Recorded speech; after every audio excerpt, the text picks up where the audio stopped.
I'd like to introduce Helen from Australia. Welcome, Helen. Thank you. Hi. Could you tell us your LDN story, please? Okay, I currently take LDN for breast cancer. I was diagnosed in 2005, June 2005. I've had surgery and I declined to have chemo and radiation. The oncology people would have liked me to have had both, but after quite some consideration I declined both. They weren't too happy about it, but they said, oh well, natural things won't work, and away I went. I had surgery in December 2005. I'd waited 6 months while I did some natural things. The natural things I did, I really started off just from my own research. I researched the internet and I went on to a lot of supplements, and I went to a clinic here in Australia twice, once in 2005, once in 2006. And I did things like ozone therapy, saunas, a form of insulin potentiation therapy without using chemotherapy. Just quite a lot of things. I've spent a lot of money doing things. I went in 2007, around about the end of the year. I was fortunate enough to be able to go to a clinic in Switzerland, and apart from all the very good things that they did there, that's where I first learned about LDN. I had not even heard of it on the internet at all. I hadn't joined any groups or anything. So I said, they just said, would you like to have it? And I said, well, yes. And started taking it.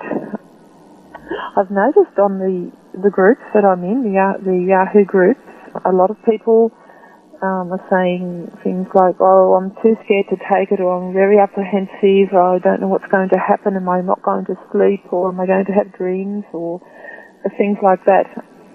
Sometimes too much knowledge is not good, and it sort of puts you off, but I didn't know all that, and so I just went on it, and I had a few sleep issues for about 2 weeks. That was it.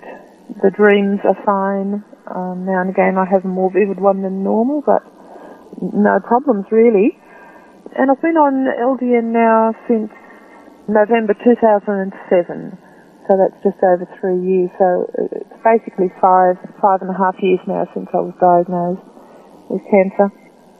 I monitor my cancer using digital thermal imaging and ultrasounds, and so far it's all clear. So far that's my story. Well, that's fantastic, isn't it? Oh, so what do the medical professions think that now that you didn't have the radiotherapy, chemotherapy? At the time that I had the surgery, there was a lot of pressure put on me to have, I think they wanted me to do radiation first and then, chemo first and then radiation, I think. I said, well, I'd like some time to think about it. They said, don't take too long. So I went back several times to the clinic and I said, look, I need more time to think about it. And they said, don't take too long. In the end, I said and I didn't speak to the oncologist, I spoke to the surgeon, and I said, I'm not happy at all about chemotherapy. I'm still in two minds about radiation. And he said, well, I don't really think you need chemotherapy anyway, basically is what he was saying to me. Mm-hmm. And which was quite amazing, after they'd really put the hard word on me to have it. And then after a few more weeks, I just said to him, no, I just want to go it alone. I don't want the radiation either. Because my cancer is on my left side, they told me I could have heart troubles, I could have broken ribs, all sorts of burn damage and things like that, and I really didn't want all that. Mm. And that sort of basically was my decision to make. I think it's a personal decision.